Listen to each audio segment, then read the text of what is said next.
નમસ્તે વિદ્યાર્થી મિત્રો, ગઈકાલના વ્યાખ્યાનમાં આપણે તમારું જે પ્રશ્નપત્ર નંબર 513 છે એમાં જુદા જુદા 3 એકમોમાં જે આપણો અભ્યાસક્રમ યુનિવર્સિટી દ્વારા નિયત થયેલો છે એની કેટલીક ચર્ચા કરી હતી અને સમગ્ર વર્ષ દરમિયાન તમારે કેટલા પેપર ભણવાના છે અને માત્ર ને માત્ર મુખ્ય વિષયના પેપરો અને એની સાથે ફરજિયાત અંગ્રેજીનું પેપર એમ આ વર્ષ તમારું પસાર થવાનું છે। હવે છેલ્લે આપણે જે આપણા પહેલા એકમનો મુદ્દો છે કલાની વિભાવના, એના વિશે વાત કરતા હતા અને એમાં આપણે જોયું કે મનુષ્ય જીવનની સાથે કલાનું તત્વ વણાયેલું છે। પ્રારંભિક તબક્કાથી માંડીને જેમ જેમ મનુષ્ય વિકાસ કરતો ગયો એમ એમ કળાનું તત્વ પણ વિકાસ પામતું રહ્યું છે અને જે કેટલીક શોધખોળો થઈ એ શોધખોળોએ પણ જુદી રીતે કળાને ક્યાંક ને ક્યાંક જુદા પ્રકારની મદદ પણ કરી છે। હવે આપણે જોયું કે મનુષ્ય જીવનની અંદર જ્યારે એની પ્રાથમિક જરૂરિયાતો સંતોષાઈ જાય એટલે એને હવા મળી રહે, પીવા માટે પાણી મળી રહે, પોતાનું પેટ ભરવા માટે ભોજનની વ્યવસ્થા એ કરી લે।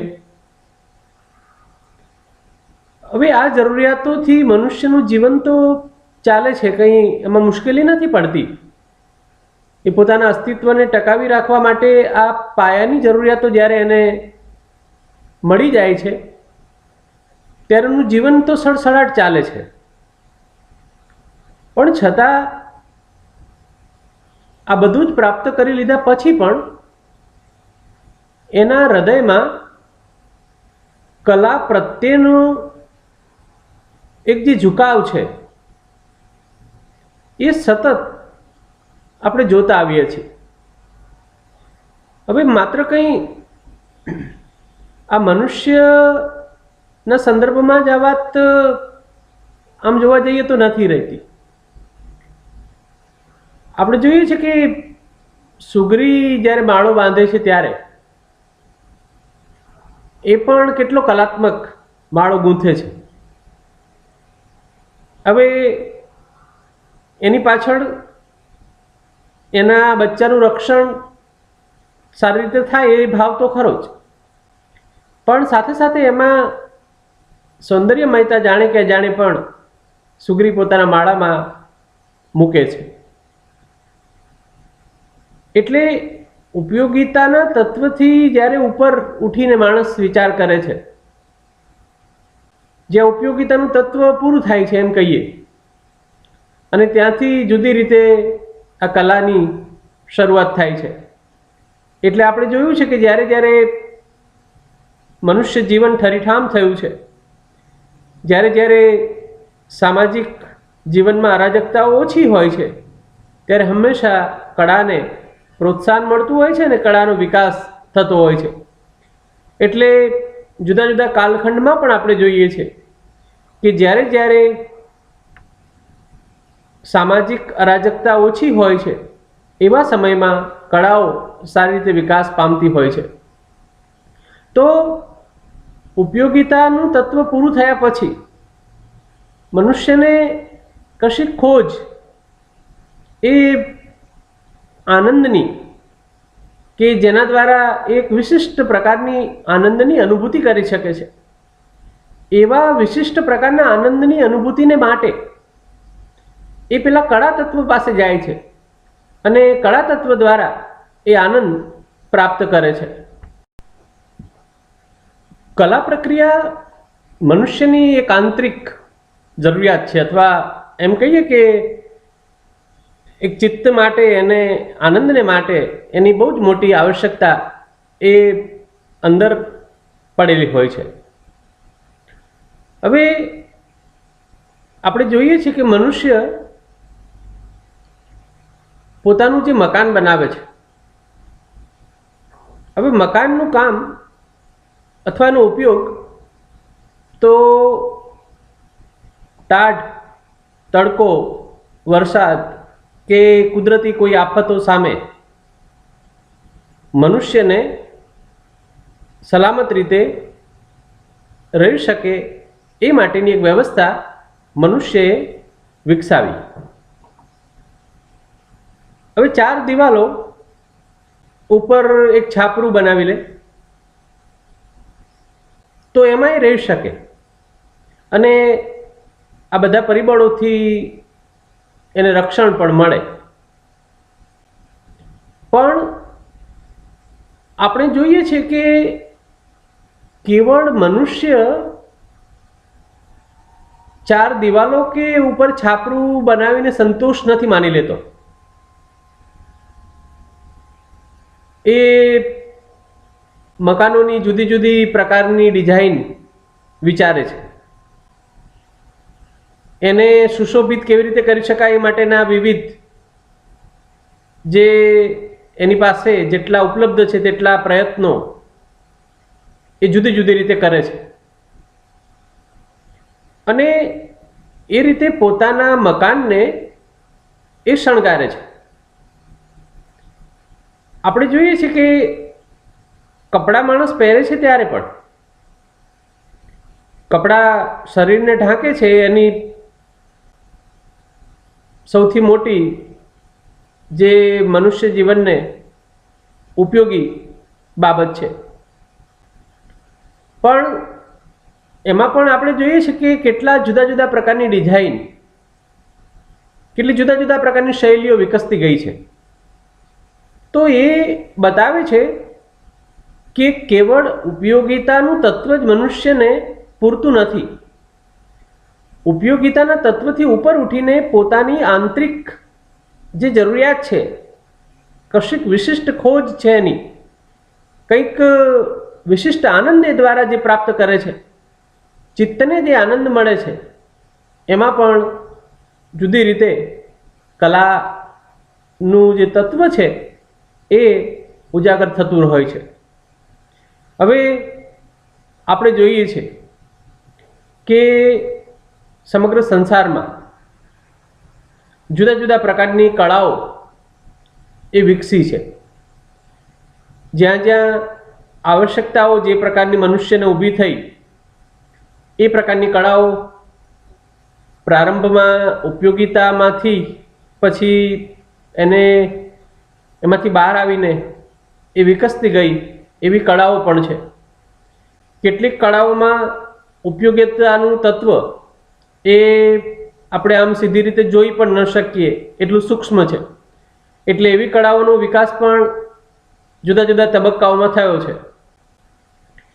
કહેવાનું તાત્પર્ય એ છે કે મનુષ્યની આ ખોજ, કલા પ્રત્યેની એની લગન એ એના જીવનને ઘડવામાં બહુ જ મહત્વની ભૂમિકા અદા કરે છે. એનું જીવન એ દ્વારા ઘડાય છે, અને એ રીતે એક આનંદની અનુભૂતિ એ મનુષ્ય કળાના માધ્યમથી કરી શકે છે. અને આ આનંદ જેને આપણા સર્જકોએ બ્રહ્માનંદ સહોદર કહ્યો છે, એવો બ્રહ્માનંદ સહોદર આનંદ એ પ્રાપ્ત કરીને આ જગતમાં પોતાના અસ્તિત્વને તો ટકાવે છે, પણ સાથે સાથે એ અસ્તિત્વને જીવંત કેવી રીતે બનાવી શકાય, એ અસ્તિત્વને આનંદમય કેવી રીતે બનાવી શકાય એ માટેનો એક આયામ કળાના માધ્યમથી એ રચે છે. અને આપણે જોઈએ છીએ કે એ રીતે કળાઓ એ સંસારમાં વિકસતી ગઈ છે, અને એ રીતે કળાઓનો જુદી રીતે એક વિશિષ્ટ અનુભવ એ મનુષ્ય પ્રાપ્ત કરતો રહ્યો છે. હવે આપણે જોઈએ છીએ કે કલા દ્વારા કેવી રીતે, શેનું અને કોના દ્વારા પ્રગટીકરણ થાય છે એ વિશે વિચાર કરીએ છીએ ત્યારે આપણે જોઈએ છીએ કે બધા જ લોકો આ પ્રકારની કલાનું સર્જન નથી કરી શકતા. કેટલાક વિશિષ્ટ લોકો એ પોતાની પ્રતિભાના બળે કળાનું સર્જન કરતા હોય છે. હવે દુનિયાદારીનો અનુભવ દરેક વ્યક્તિને થાય છે, પણ બધી જ વ્યક્તિઓ એ અનુભવને કળાના માધ્યમથી અભિવ્યક્ત નથી કરી શકતી. અને જે વ્યક્તિને આ પ્રકારના અનુભવને વ્યક્ત કરવાની ઈચ્છા તાલાવેલી જાગે છે એ પછી પોતાની જાતને અભિવ્યક્ત કર્યા વગર રહી શકતો નથી. અંદરથી એને એક પ્રકારની પોતાની અનુભવથી વ્યક્ત થયેલી અને કળાના માધ્યમથી પ્રગટ થયેલી જે વાત છે એ રજૂ કરવા માટે એ આવી રીતે કળાનો આશ્રય લે છે. હવે આ પ્રતિભા શક્તિ એ કલાના આવિષ્કાર માટે એક મહત્વની શક્તિ માનવામાં આવી છે. બીજી કેટલીક બાબતો અલબત્ત જરૂર મદદરૂપ થાય છે, પણ સૌથી મહત્વની બાબત એ પ્રતિભા શક્તિને માનવામાં આવી છે. એનું કારણ એ છે કે દરેક વ્યક્તિ એ કંઈ કલાકાર નથી હોતી. અમુક લોકો જ અમુક પ્રકારની કળાનું પ્રગટીકરણ કરી શકે છે. એ ગમે તેટલો અભ્યાસ કરે તો પણ એ કળાની મહારત હાંસલ ન કરી શકે. અને જેનામાં પ્રતિભા છે એણે કદાચ અભ્યાસ ઓછો કર્યો હોય તો પણ ઘણીવાર આપણે જોઈએ છીએ કે ઉત્તમ કલા સૃષ્ટિ એ સર્જી શકે છે. કલાકાર જ્યારે કલાનું પ્રગટીકરણ કરે છે ત્યારે એક મત એવો પણ છે કે એ એના પણ વશમાં નથી પ્રગટ થવું.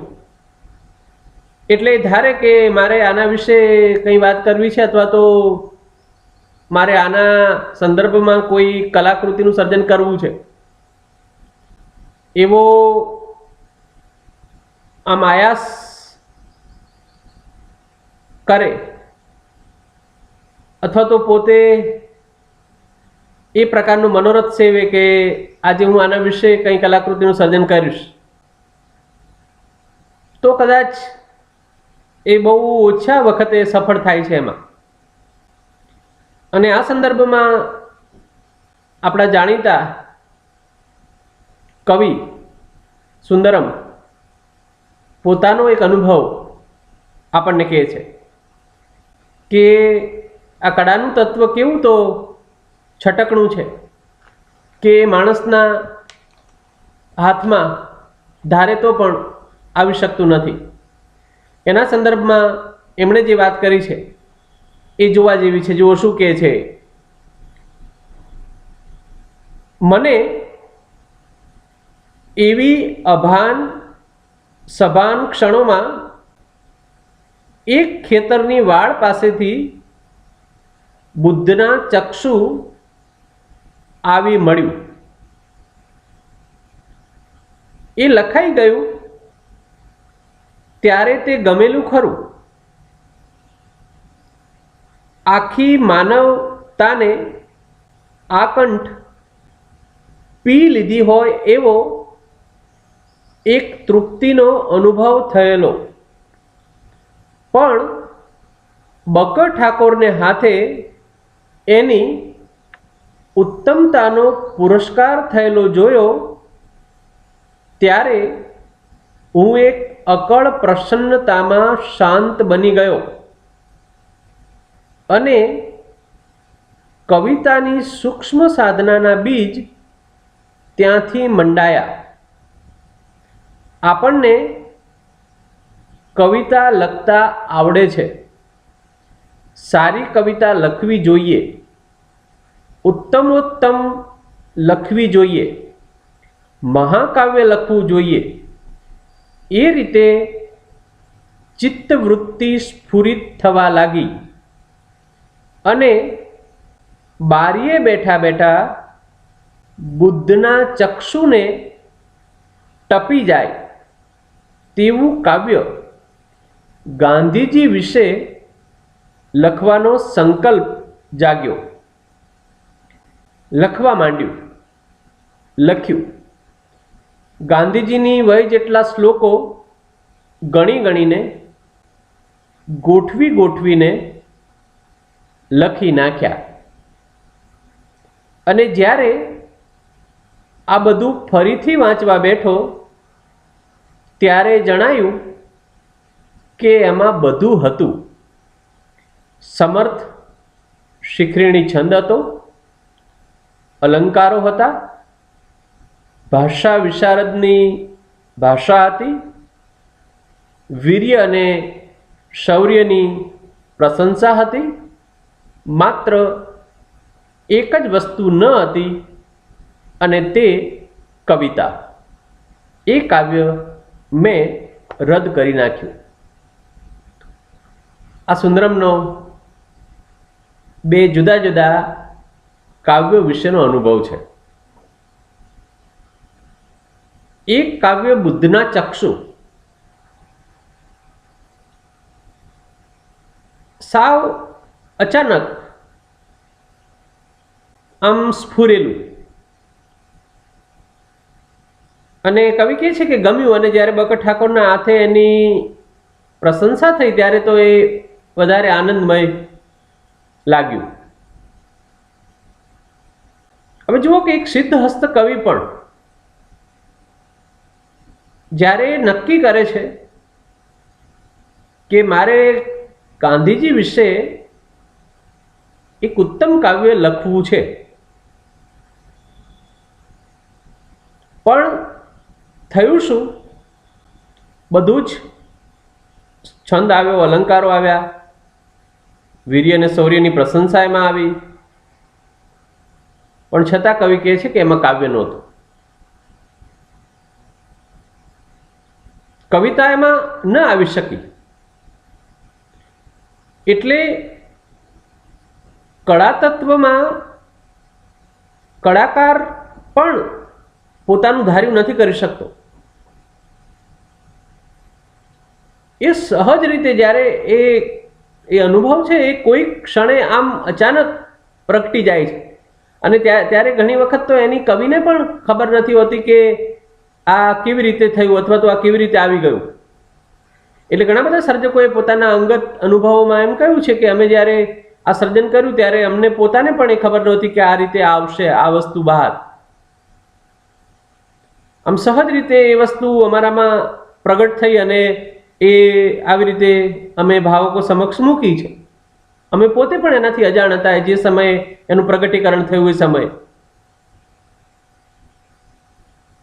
એ આ શેર, આ ગઝલમાં આ શેર આના પછી આવશે એવી એને એક કવિ કહે છે કે એમને ઘણીવાર ખબર પણ નથી હોતી અને એ આમ સહજ રીતે આવી જાય છે. તો આ કલાનું જે પ્રગટીકરણ છે એ આવી રીતે કોઈ એવી અભાન ક્ષણોએ આમ સહજ રીતે પ્રગટ થઈ જાય છે કે કવિને પણ એની ઘણી બધી વખત ખબર હોતી નથી. કલા પ્રવૃત્તિ દ્વારા મનુષ્યની જે આનંદ પ્રાપ્ત કરવાની મથામણ છે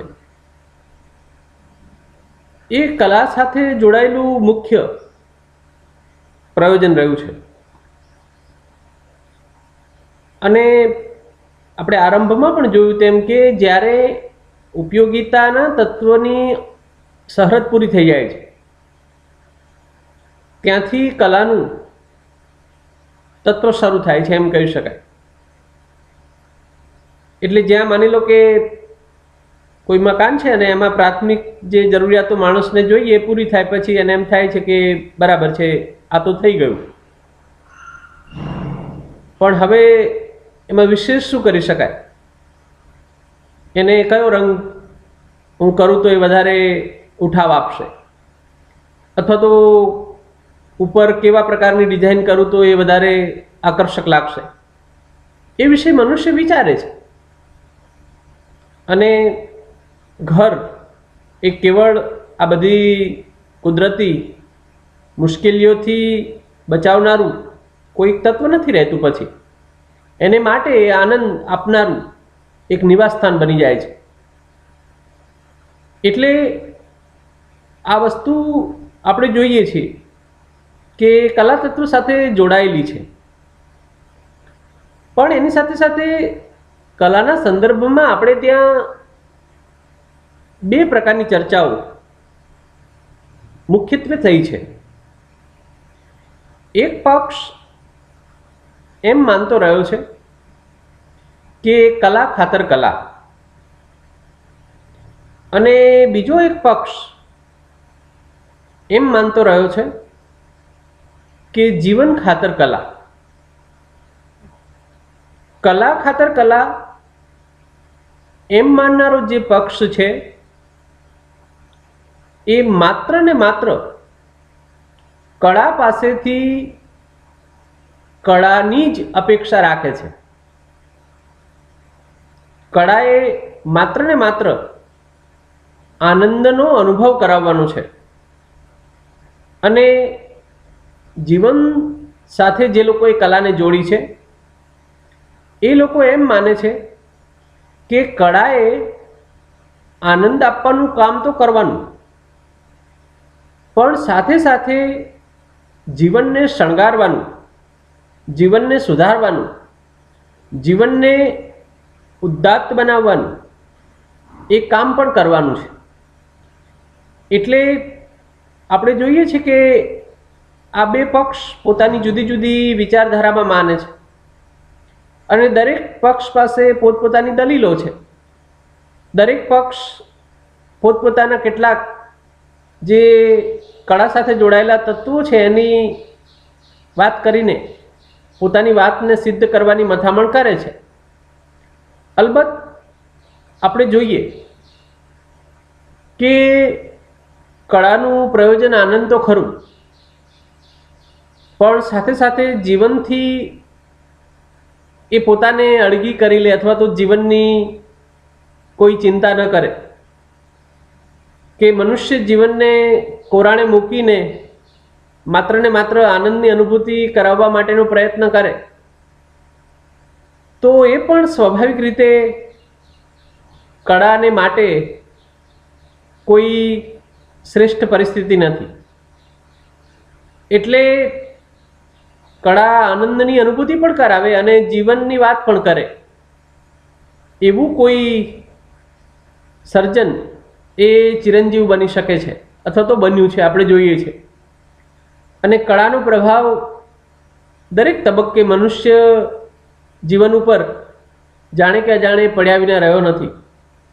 દરેક યુગમાં આ સંઘર્ષ કલાકારનો અને જુદી રીતે મનુષ્ય જીવનનો એ રહ્યો છે, અને એમાંથી ઘણા બધા સર્જકોએ પોતાનો એક માર્ગ પસંદ કરીને પોતાની રીતે એમાં આગવી કેળી પણ કંડારી છે, અને એ રીતે કલાનો મહિમા એ ઘણી બધી જુદી જુદી રીતે સર્જકોએ પોતપોતાની રીતે કરવાનો પ્રયત્ન કર્યો છે. અને એ રીતે સર્જકોએ જીવનને પણ કલાના માધ્યમથી જુદી રીતે, ઉત્તમ રીતે પ્રગટ કરીને એક જીવનનો જુદો અનુભવ, મનુષ્ય જીવનની એક જુદી વાત પોતાના કલાત્મકતાના સ્તરે આપણા સૌ સમક્ષ ઘણી બધી વખત ઉત્તમ રીતે મૂકી આપી છે, એ પણ આપણે એ સંદર્ભમાં જોઈ શકીએ છીએ. કળાની જે સામગ્રી છે એ જો આપણે જોઈએ તો બે રીતે પ્રાપ્ત થાય છે. એક રીત છે એ વસ્તુ જગત, અને એ વસ્તુ જગતમાં પણ બાહ્ય જગત અને આંતર જગત. હવે જે આ બાહ્ય જગત છે, એટલે બાહ્ય જગત આપણે જોઈએ તો આપણી જે બાહ્ય ઇન્દ્રિયો છે એનાથી અનુભવાતું જગત. એટલે કોઈક પદાર્થ આપણે જોઈએ છીએ આંખોથી, કોઈક સુગંધનો અનુભવ આપણે નાકથી કરીએ છીએ, અથવા તો કોઈક અવાજો આપણે કાનથી સાંભળીએ છીએ, કે કોઈ સ્પર્શ આપણે સ્પર્શેન્દ્રિયોથી કરીએ છીએ. આ જે અનુભવ છે એ અનુભવ બાહ્ય અનુભવ છે જગતનો, જેને આપણે આપણી આ ઇન્દ્રિયોથી અનુભવીએ છીએ. હવે બીજા પ્રકારનો જે અનુભવ છે એ આંતરિક અનુભવ છે, અને આ આંતરિક અનુભવ એ જે જગત આપણને દેખાતું સંભળાતું ન હોવા છતાં લાગણીઓ, સંવેદનાઓ, ભાવનાઓ અને વિચારોનું જે જગત છે, એનાથી અનુભવાતું જે જગત છે એ આપણું આંતર જગત છે. આપણે પોતે જે અનુભવ બાહ્ય ઇન્દ્રિયથી મેળવ્યો, પણ બાહ્ય ઇન્દ્રિયથી મળેલો અનુભવ તો જુદા પ્રકારનો છે, પણ આપણા આંતર જગતમાં જે અનુભવ વિશેનું ચિંતન ચાલે છે, એ અનુભવના સંદર્ભમાં આપણા ચિત્તમાં જે લાગણીઓ જન્મે છે, એના વિશે આપણું મન જે પ્રકારનો અનુભવ કરે છે એ અનુભવ એક વિશિષ્ટ અનુભવ છે. એટલે કળાના તત્વમાં આ વસ્તુ પણ સાથે સાથે જોડાયેલી છે કે જગતનો જે અનુભવ છે એનું સીધે સીધું અનુકરણ કલામાં નથી થતું. કલા કંઈક વિશિષ્ટ રીતે અનુભવને લઈને આવે છે. આપણે એક ઉદાહરણથી એ વાત સમજવાનો પ્રયત્ન કરીએ. આપણે જાણીએ છીએ કે આપણા સંસાર જગતમાં એક પૂંછડી વાળો ઉંદર હોય છે, અને એ જ ઉંદર જ્યારે વાર્તામાં આવે છે તો 7 પૂંછડી વાળો બનીને આવે છે. હવે જો સીધે સીધું અનુકરણ હોત વાસ્તવનું અથવા તો જગતનું, તો એ માત્ર એક જ પૂંછડી વાળો ઉંદર એ વાર્તામાં આવ્યો હોત. પણ અનુકરણ નથી, કંઈક વિશિષ્ટ રીતે એ અનુભવને મૂકે છે. એટલે સર્જકે પોતાને જે અનુભવ કહેવો છે કે મનુષ્ય તમે ગમે તેટલું કરશો તો પણ તમારી ટીકા કરશે. તમે એક પૂંછડીવાળા હશો, 7 હશો કે 5 હશો કે 4 હશો કે 3 હશો, આ સંસાર તમને કોઈને કોઈ રીતે તમારી ટીકા તો કરશે જ.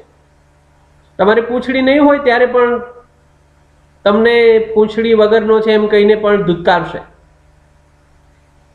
આ જે સંવેદન છે સર્જકનું, એ તમે જુઓ કે પેલા વાસ્તવના જગતથી ઉપર ઉઠીને કંઈક વિશિષ્ટ અનુભવની એરણે ચડીને આંતરિક જગતમાં એના વિશેનું મનોમંથન જે ચાલ્યું છે, એના વિશેનું જે એક ચિંતન એના મનમાં જે ચાલ્યું છે, એમાંથી એ અનુભવ આવી રીતે પ્રગટ થાય છે. અને એટલે જ આ વિશેની આંતરિક અનુભવની જે યાત્રા છે એ બાહ્ય અનુભવો કરતાં જુદા પ્રકારની છે.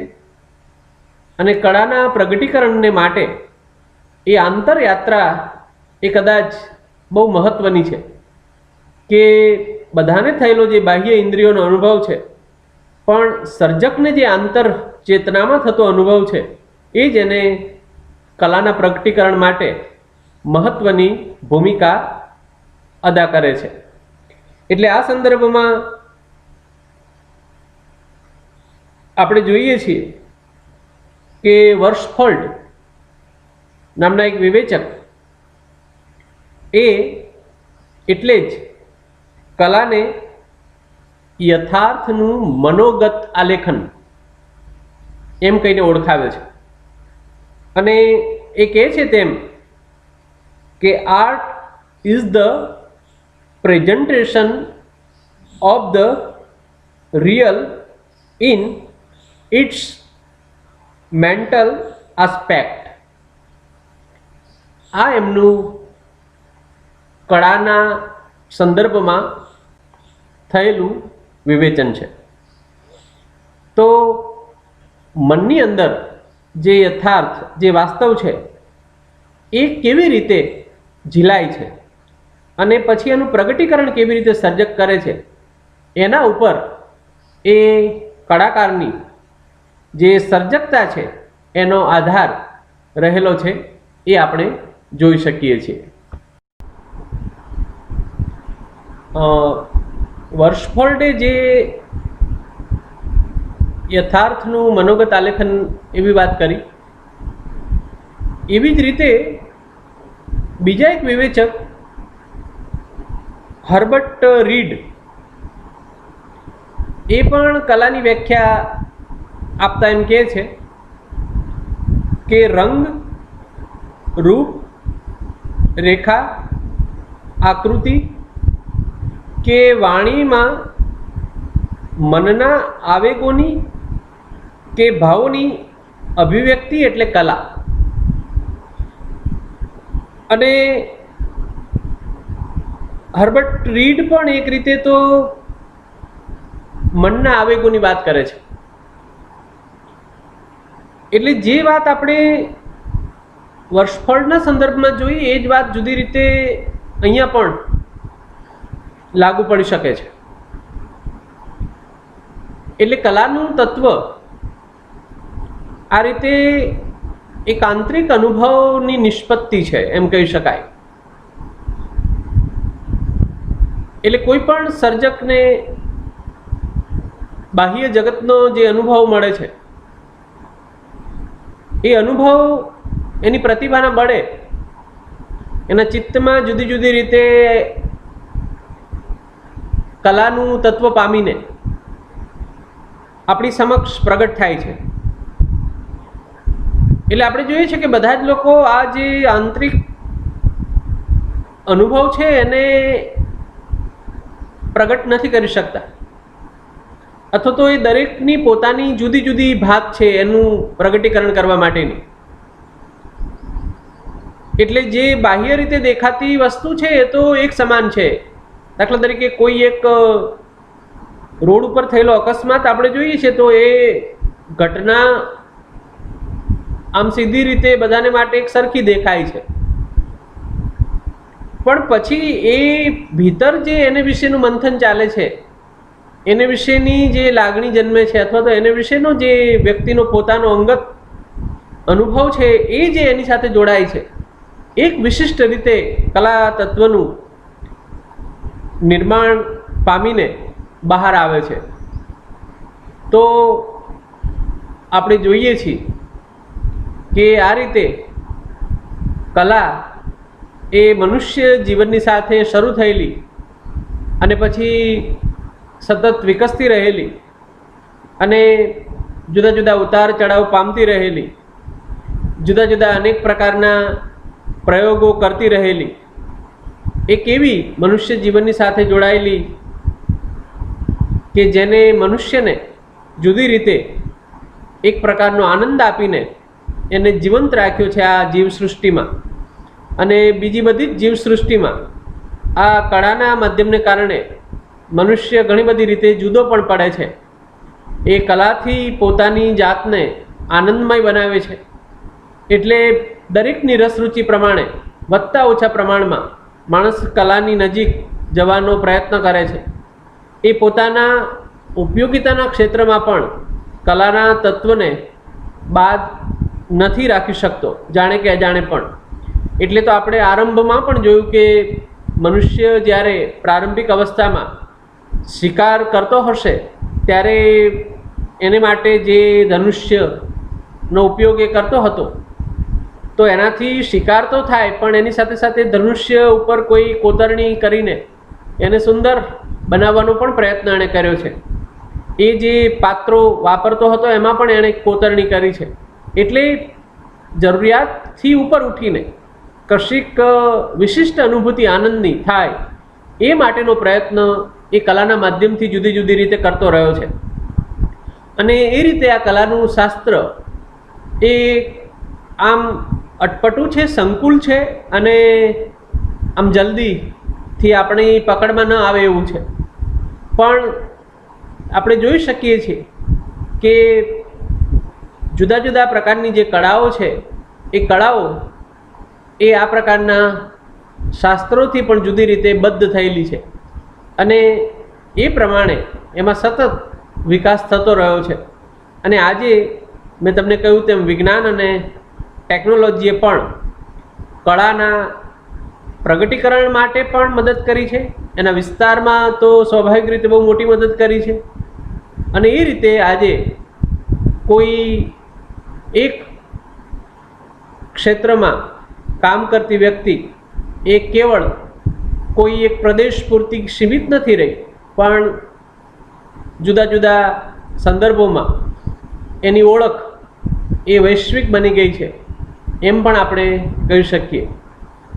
કહેવાનું તાત્પર્ય એટલું છે કે આ રીતે કળા એ મનુષ્ય જીવનને માટે એક ઉપયોગી અને એના વગર મનુષ્યને ચાલે નહીં. આમ ભલે કદાચ મેં તમને આરંભમાં કહ્યું તેમ કે એનું જીવન નિર્વાહ તો થઈ જાય છે, પણ કેવળ પેટ ભરવાથી મનુષ્યને જીવનનો આનંદ પ્રાપ્ત નથી થતો.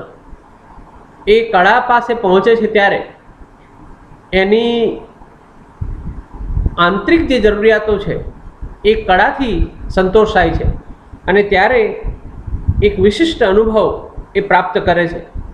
અને આ વિશિષ્ટ અનુભવ જ એને મેં તમને કહ્યું તેમ જીવંતતા આપે છે. અને આવી જીવંતતાના સહારે એ મનુષ્ય સદા આ સંસારમાં એક રીતે પોતાને વિશિષ્ટ રીતે આનંદ આપીને ધબકતો રાખી શકે છે. તો એવી આ યાત્રા કલાની એ મનુષ્ય જીવનની સાથે વિશિષ્ટ રીતે જોડાયેલી છે અને એમાંથી મનુષ્ય જીવનનો આનંદ એ પ્રાપ્ત કરી શકે છે એ આપણે જોઈ શકીએ છીએ. તો આજે કલાની વિભાવના વિશે આટલી વાત આપણે કરી. કાલે એમાં જ સમાયેલો બીજો મુદ્દો કલાની લાક્ષણિકતાઓ એના વિશે આપણે વાત કરીશું. Okay, thank you.